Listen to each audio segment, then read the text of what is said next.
The privileged world of naval aviation is enjoyed by only a few of the United States elite fighter pilots. Unlike the Air Force or Army pilots who can consider their land-based airstrips as home, a naval aviator's home is the open seas. Comforting visits by friends and relatives are almost unheard of, and the sacrifices don't stop there. A great deal of potential danger is also ever present when working on a carrier steel deck. However, the special rewards of flying for the Navy more than make up for these hardships. Naval aviation is now part of an American seagoing tradition, and the aircraft carrier is where it starts. To protect its fleets from airborne attacks, the U.S. Navy issued a request for a dedicated and uncompromised jet fighter. At first, the Navy's lengthy list of requirements seemed impossible to meet. But after years of research, inspiration, and plain hard work by the Grumman Aerospace Corporation, American ingenuity created the Tomcat, or F-14, as it is officially known.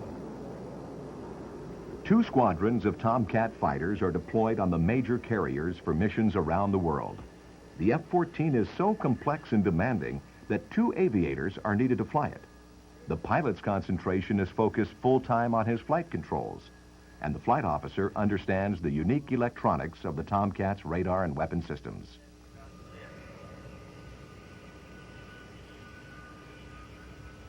Like any good team, the aviators' rapport with their Tomcat's maintenance personnel, ordnance specialists, and deck crew is crucial.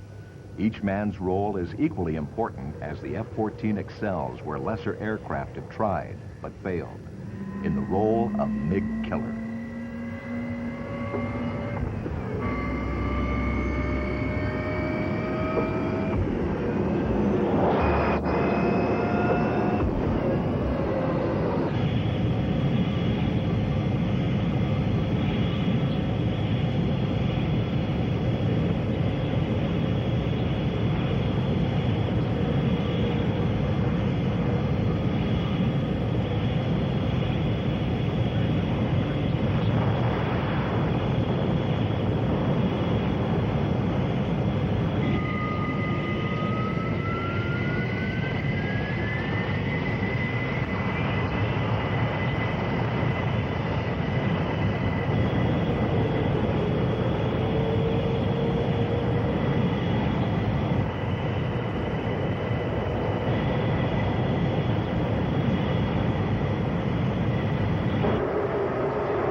The steam-powered catapult hurls the F-14 into the heavy sea air.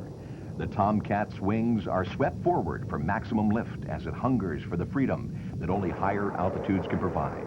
Within moments, the F-14 will be slicing through the skies at Mach 2.3. Although beautiful to behold, the F-14 is foremost an amazing engineering achievement. The Navy determined that both high and low-speed combat maneuverability were to be equally important for its new fighter, as were the aircraft's top speed and patrol range. To satisfy these contradicting requirements, Grumman engineers designed a computer-controlled variable sweep wing. The Navy also wanted the F-14 to be reliable, resist corrosion, and be able to fit on existing carriers. To meet these goals, the F-14 is constructed with aluminum alloys, titanium, and for the first time, composite materials used for key load-bearing structures. The heart of the Tomcat is its AIM-54 Phoenix weapon system, easily the most advanced air-to-air missile to date. The 6 Phoenixes carried by the F-14 can destroy enemy airborne targets up to 90 miles away. In fact, the F-14 itself was specially designed for the Phoenix weapon system, and after nearly 20 years, the Tomcat is still the only fighter built to launch it. None of these accomplishments would have been possible without the lessons learned from the Vietnam War. Carrier Task Force 77 began bombing North Vietnam in February 1965. President Johnson hoped the selective destruction of military targets would convince the communist government that a war against the United States would be futile. Nevertheless, the North Vietnamese endured attacks launched from carriers until the war's end. The staging area in the Gulf of Tonkin for the airstrikes was known as Yankee Station. The first retaliatory strikes were codenamed Flaming Dart. The aviators were carefully briefed on a day's selected targets. They were specifically ordered to avoid damaging any civilian or certain industrial facilities. Operation Rolling Thunder would soon follow. The aviators flew dedicated attack aircraft such as the A-1 Skyraider and A-4 Skyhawk. A-1s and A-4s were low-speed, low-altitude specialists which could drop ordnance from under thick cloud cover. This was very useful as poor weather frequently prevented other aircraft from even launching. The USS Midway, her crew and aircraft, spent 144 days on the line in 1965.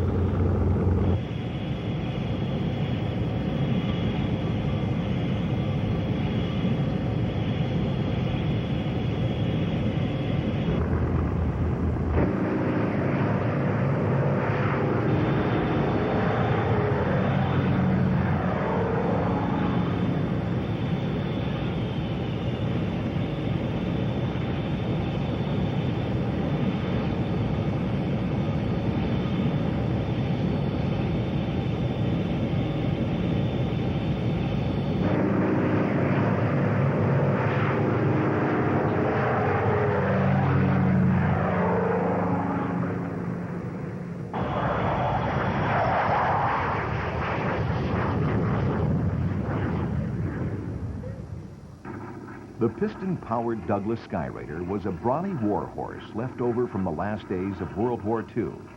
Although obsolete at the time of its deployment to Yankee Station, the A-1's endurance and heavy payload were very valuable when pinpoint attacks were most needed. Flying the beast took muscle. Strafing and bombing were its chief callings.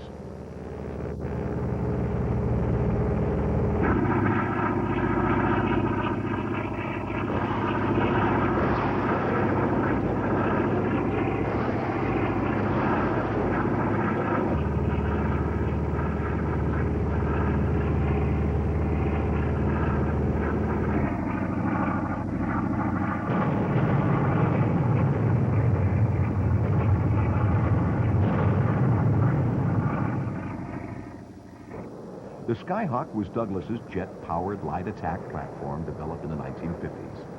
No other aircraft flew as many sorties over North Vietnam during Rolling Thunder as did the legendary A-4.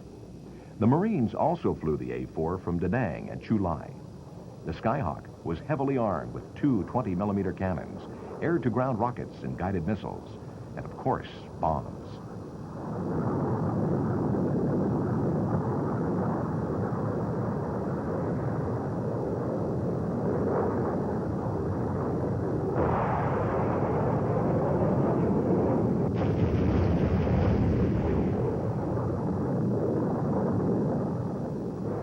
The A-4 did its job so well that it was one of the few aircraft to serve during the entire 8 years at Yankee Station.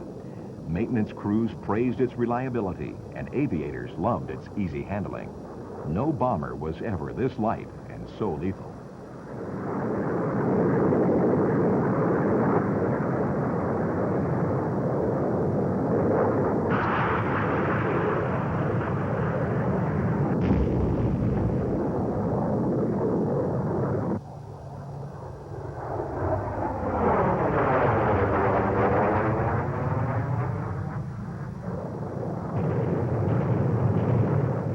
North Vietnamese airfields were politically off-limits to strikes, but when the ban was temporarily lifted, Skyhawks gave their all to destroy the North Vietnamese Air Force. The communist inventory was small, but often very effective in preventing our air superiority.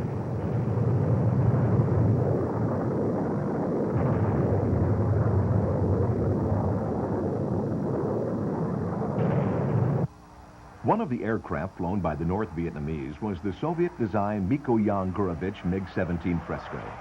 Developed from the MiG-15, which flew during the Korean War, The MiG-17 was armed with 23mm cannons and had superb low-altitude maneuverability. Combined with MiG-19 farmers, these MiGs could be very lethal against heavily laden A-1 and A-4 strike aircraft.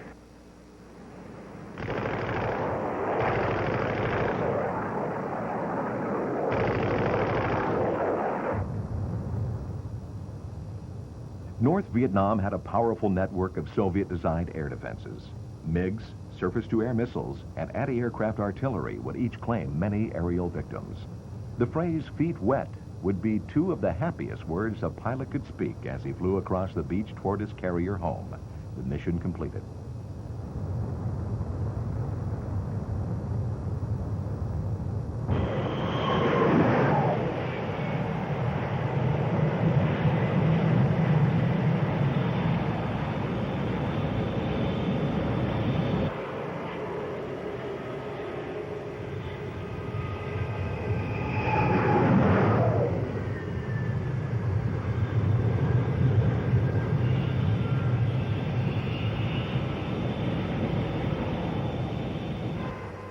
The A-4 bomber paid a price for having flown the Navy's most sorties. Nearly 200 Skyhawks were lost in combat. More than 70 additional A-4s were lost in operational accidents. All told, the A-4 losses represented almost one-third of the Navy's total aircraft and helicopter losses during the Vietnam War. Many Skyhawks proved their ability to take a hit by bringing their pilot back home, though they could barely fly or recover on deck.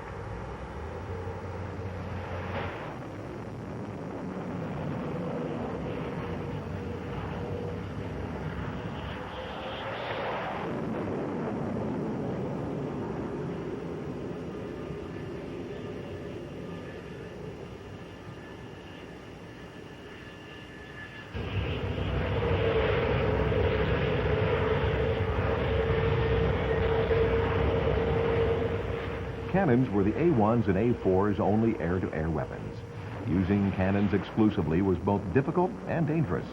The Vietnam War became the first opportunity to deploy in combat the guided air-to-air, or air interception missile. After the retirement of the F-8 Crusader, the F-4 Phantom II would be the Navy's primary fighter. Medium-range Sparrow missiles used radar to detect and track their MiG targets. Short-range, heat-seeking Sidewinder missiles had an acquisition system which homed in on the MiG's infrared emissions. Both missiles were carried by F-4s for maximum dogfighting versatility. Two aviators manned the F-4's controls, just like today's F-14.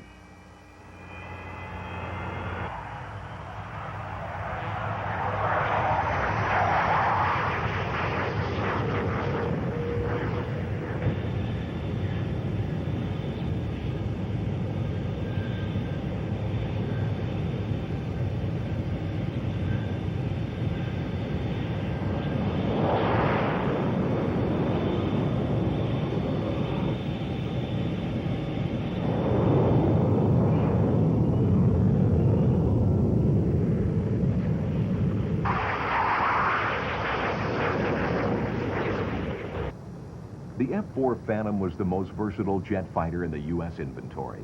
The Marines and the Air Force flew it for ground attacks as well. The F-4 would quickly reign as each service's leading MiG killer. The MiGs, however, had other ideas in mind. The North Vietnamese Air Force received the more sophisticated MiG-21 fish bed from the Soviets in 1966. The supersonic MiG-21s were better armed than the MiG-17s, as they carried two ATOL air interception missiles, in addition to their cannon armament. The heat-seeking ATOL missile was almost an exact copy of the Navy's Sidewinder. Directed by ground radar controllers, MiG-21s would join forces with MiG-17s, attempting to deny F-4s both high and low altitude airspace.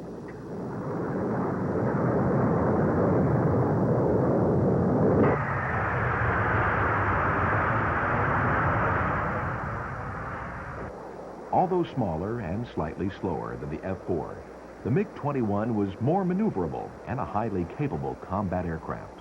North Vietnam put its best pilots at the controls.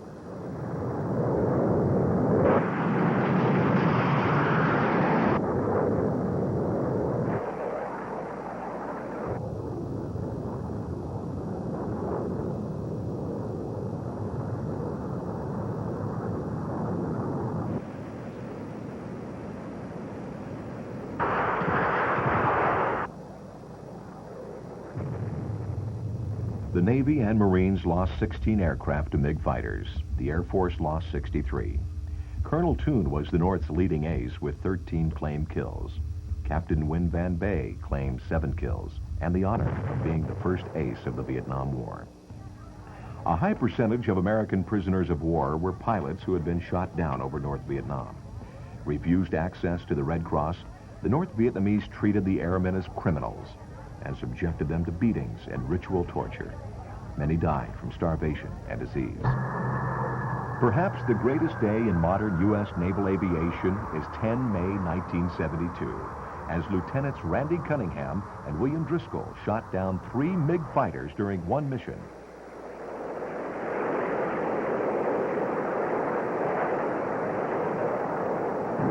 With Colonel Toon as their last kill, Cunningham and Driscoll became the world's first missile aces.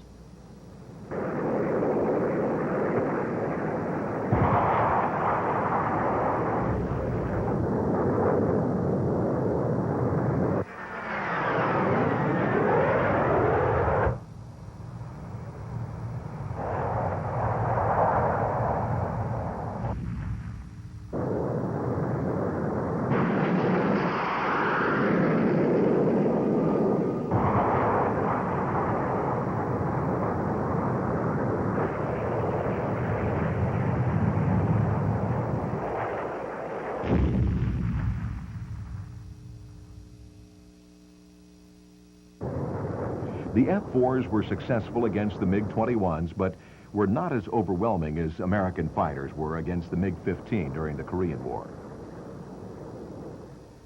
The lethality of the weapons carried by Navy aircraft was made painfully evident on 29 July, 1967.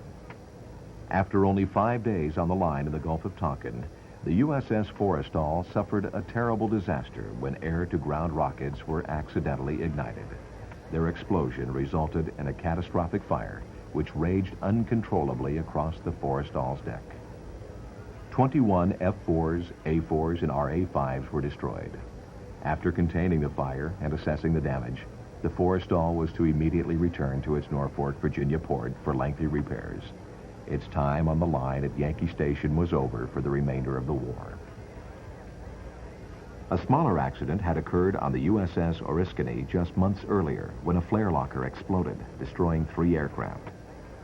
These accidents prove that duty on the carrier's deck can be as dangerous as duty in the skies.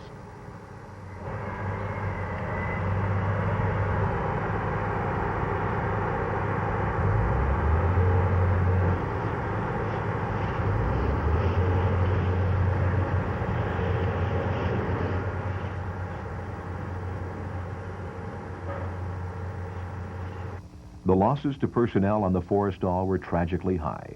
134 men were killed and at least 62 injured.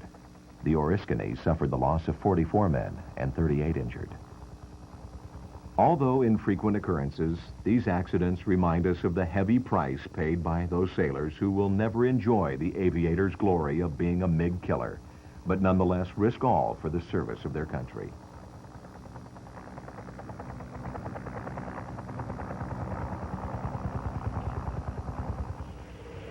Air Force fighter loss-to-kill ratios were 2 to 3.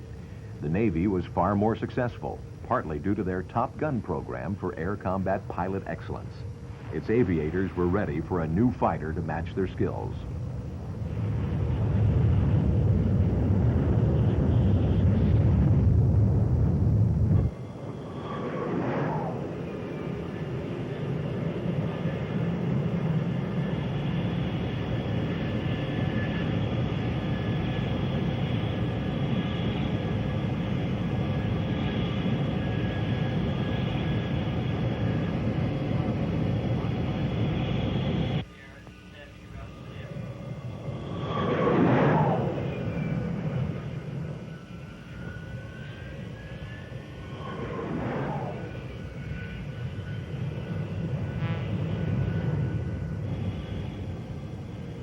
Nearly every aircraft carrier had the honor of being home to a MiG killer.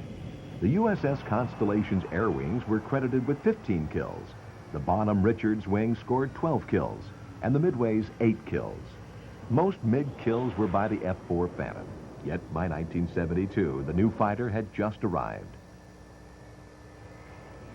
The original F-4 design dated back to the 1950s. Now they were in need of replacement for fleet defense, as MiGs had shown themselves to be near equals in a dogfight. The F-14 was initially developed from concepts worked out in the General Dynamics F-111. But as a long-range air interception missile platform, the Tomcat has no competition. Its Hughes pulse Doppler radar can detect and track numerous MiG aircraft while attacking 6 of them at the same time with Phoenixes.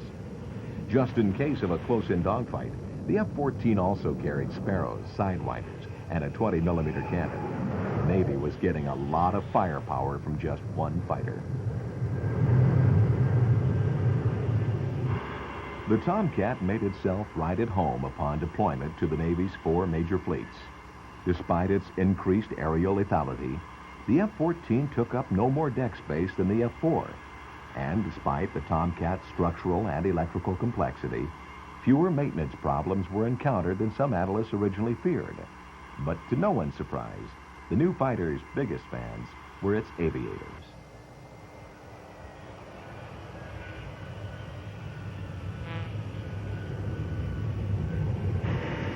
The U.S. Navy has maintained an active presence in the Mediterranean Sea since the 1800s. Today, the 6th Fleet patrols its waters. Though the fleet's principal strength is air power, the carriers are supported by cruisers, destroyers, and submarines. Unstable political conditions have made the 6th Fleet a necessary presence in the Med. Soviet Bear bombers on reconnaissance missions are often escorted by F-14s. The Bear crews no doubt hope this is all they will ever see of the Tomcat. The 1980s saw the 6th Fleet in action again and again throughout the Mediterranean. More than 20 crises have broken out since 1970.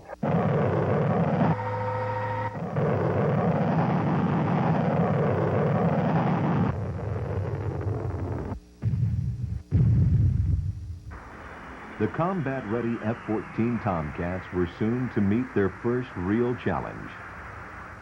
Colonel Muammar al-Gaddafi became dictator of Libya through a military coup. The Soviet Union has supplied his regime with tanks, air defenses, and other military equipment, including combat aircraft.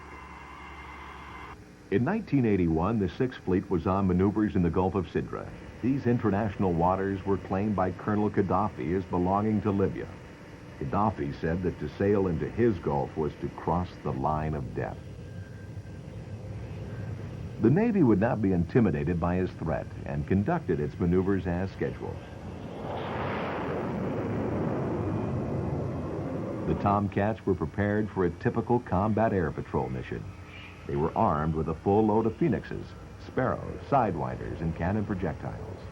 No one had any inkling of what was to come later that day.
Helped by Soviet radar surveillance, the Libyans took immediate action.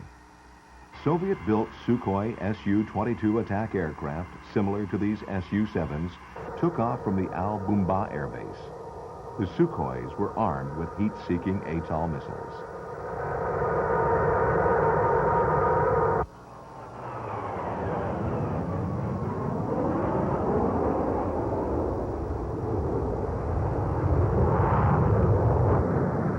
The Sukhois were of an older design dating back to the 60s. It was almost suicidal for them to attack an F-14. But the determined Libyan pilots wasted no time in their pursuit of the Tomcats. The Sukhois quickly launched their ATOLs within striking distance.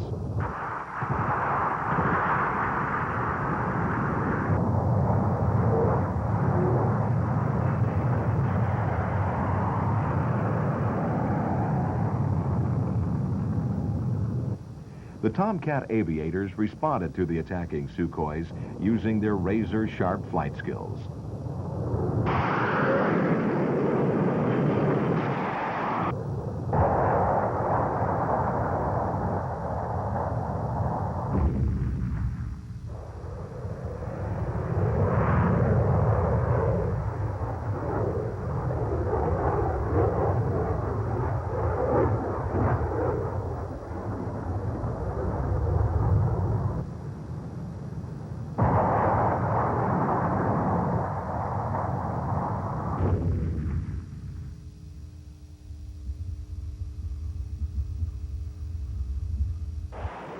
When news of the dogfight reached the anxious deck crews, everyone wondered if war with Libya would break out. Just what was Gaddafi planning? Would he try to challenge the Navy again? If so, what would he do next? Or when? But for now, Gaddafi was quiet. And besides, the Sixth Fleet would soon be supporting its fellow Marine units from offshore of Beirut, Lebanon. President Reagan loved the F-14 Tomcat.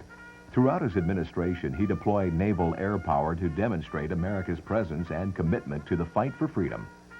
President Reagan was so confident in the Navy's abilities that his aides allowed him to sleep undisturbed for 6 more hours after the Tomcat shot down the Sukhois. His Secretary of Defense, Caspar Weinberger, was in the speedy process of building up a 600-ship Navy. The Tomcat was shining proof of naval aviation's pursuit of excellence. Everything seemed too good to be true.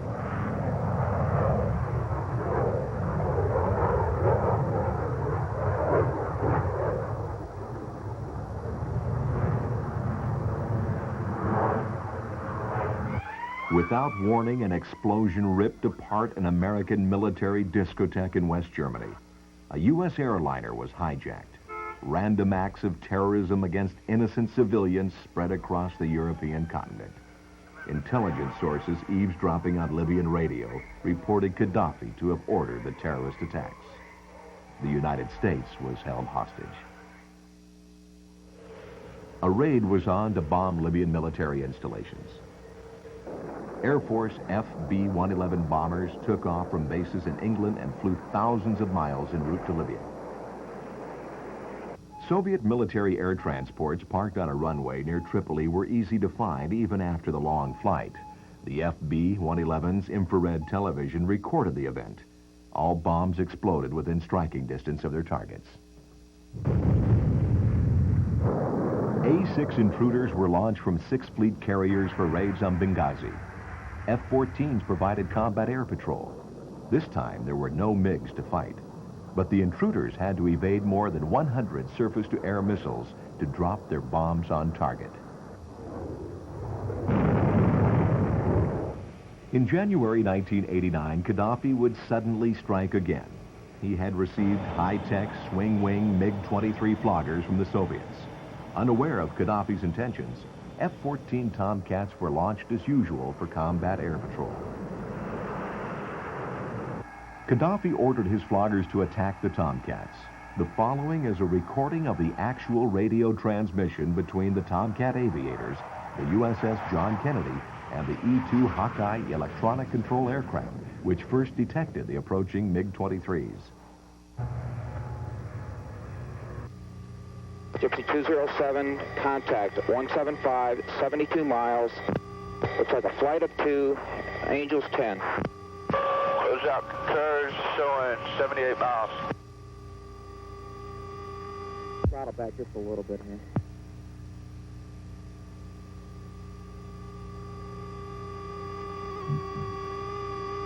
Team score closeout shows 25 mile separation. Turn it down.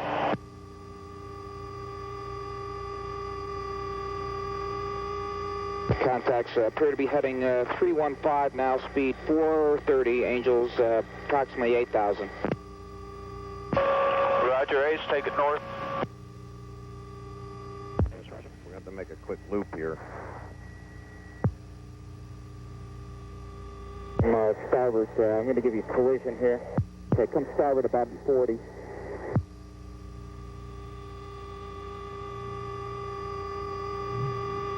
(207), 61 miles now, bearing 180. Angels 8, heading 330. Steady up. Alpha Bravo is closed out. Come back port 20 degrees here. He's jinking now at us. Okay, bogies appear to be coming, jinking to the right now, heading north. Speed 430, Angels 5,000 now in the descent. Okay, let's take her down now. We're going down.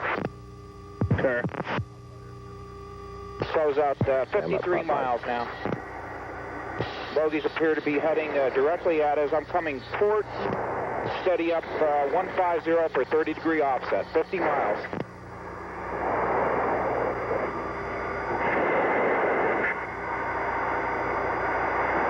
.49 miles now. Speed 450. Angels 9. I'm going down to 3. Crossing back over. Roger. Roger that. 30-degree offset now. Bogies heading 340, speed 500. Let's accelerate. Okay, they look like they're at 9,000 feet now. Roger. Bogies have jinked back into us now. Let's come starboard 30 degrees the other side. Coming starboard. Say your Angels. Ames joined up set station. Roger. Angels now 11. Steady up. Close out. Warning yellow. Weapons hold. I repeat. Warning yellow. Weapons hold. Alpha Bravo out. Roger. Okay. Gypsies. Pass up. Bravo directs. Warning yellow. Weapons hold. 35 miles here. Roger that. Bogies have jinked back into me now for the third time. Nose is on at 35 miles. Angels 7. Alpha Bravo closed out. You copy? Okay, I'm taking another offset. Starboard 210. Guy got locked up. Leos is 30 miles and he's at 13,000 feet of trailer. Roger that. Level off here. Okay, bogies jinked back into me for the fourth time. I'm coming back starboard. Come back port now. Port, 27 miles. Bogies at 7,000 feet. We're at 5. Watch up, bogies 13550, Angels 16. Heading 340. Okay. Roger, same bogies. You're in collision now. Steering. Okay, bogies have jinked back at me again for the fifth time. They're on my nose now. Inside of 20 miles. Master arm on. Master arm on. See? Good light. Good light. Okay, centering up the T. Bogey has jinked back into me again. 16 miles, center the dot. Say your Angels. I'm at Angels 5. Nose up. Oh, his Angels. No, wait a minute. Angels are at 9. Alpha Bravo from 207. 13 miles. Fox 1. Oh, Jesus. Beacon right. Roger that. 10 miles, he's back on my nose. Fox 1 again.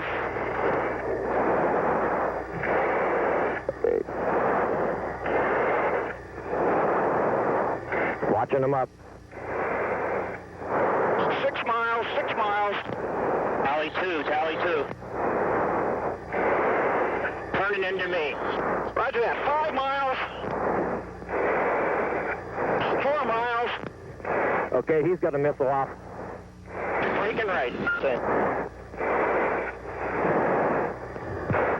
Good hit on one. Roger that. Good kill. I've got the other one. Select Fox 2. I got Fox 2. Out of the trailer. Coming hard, stop. So fucking Shoot him. I don't got a tone. Got the second one. I got the second one on the nose right now. Hey, I'm high cover on you. Lock him up. Lock him up. Man, shoot him, Fox 2. I can't. I don't have a fucking tone. So what?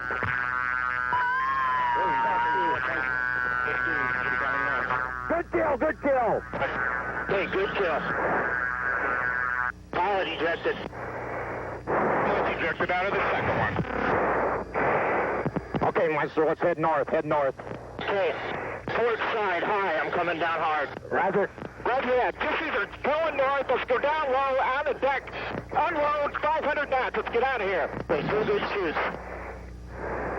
We're showing 2 good shoots in the air here from Munster. Roger that, I see the, I got the splash, one splash. one splash. Taking it down to 3,000 here, Munster. The splash 160 at 96. Let's go, Munster down to 3,000, let's get out of here. Running north on your right side. Roger. The other chute is high up, just to the right of the first splash. We got good shoots on all of them. Roger, 2 floggers, flash. Close out, we're heading north. Okay. There's Munster, he's over on the right side. The F-14 was now a MiG killer and famous worldwide for its mastery of the skies. By waiting until the last possible moment to defend themselves, the Tomcat aviators proved the F-14's superiority over the MiGs in this twisting and turning 500-knot duel. Instead of long-range Phoenixes, the floggers had been killed at short range with Sparrow and Sidewinder missiles.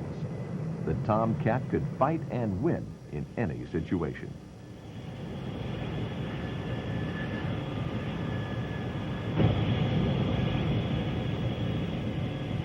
Unfortunately, the 4 aviators who flew the 2 Tomcats will remain officially anonymous. To make their identities known would make themselves and their families potential targets for terrorist reprisals. Unlike the F-14, they will probably never enjoy any public acclaim for their victories.